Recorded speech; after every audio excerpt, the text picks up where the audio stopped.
Selamun aleyküm. Bugün miladi 14 Haziran 22 Salı, Hicri 15 Zilkade 1443.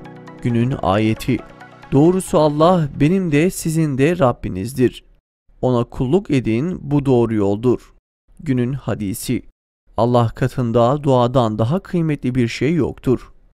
Tarihten haberdar olmak için tarihte bugün neler yaşandı hep birlikte bakalım. 1930 Askeri Yargıtay kuruldu. Böylece hukuki açıdan askerler tamamen otonom hale geldi. 1937 Hatay'ın bağımsızlığı mecliste onaylandı.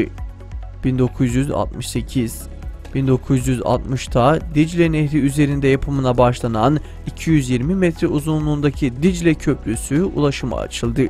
1985 Fransa, Almanya, Belçika, Hollanda ve Lüksemburg Schengen Antlaşması'nı imzaladı.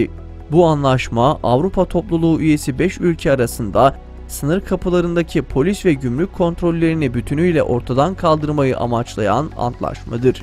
2001 Çin Halk Cumhuriyeti, Rusya, Kazakistan, Kırgızistan ve Tacikistan'ın 1996'da oluşturdukları Şanghay Beşlisi adlı yapılanmaya Özbekistan'ın da katılmasıyla Şanghay İşbirliği Örgütü kuruldu.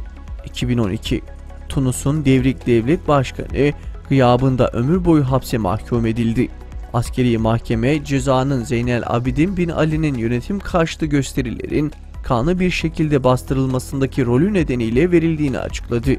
23 yıl Tunus'u yöneten Zeynel Abidin bin Ali, devrimden sonra Ocak 2011'de ülkesini terk ederek Suudi Arabistan'a sığınmıştı.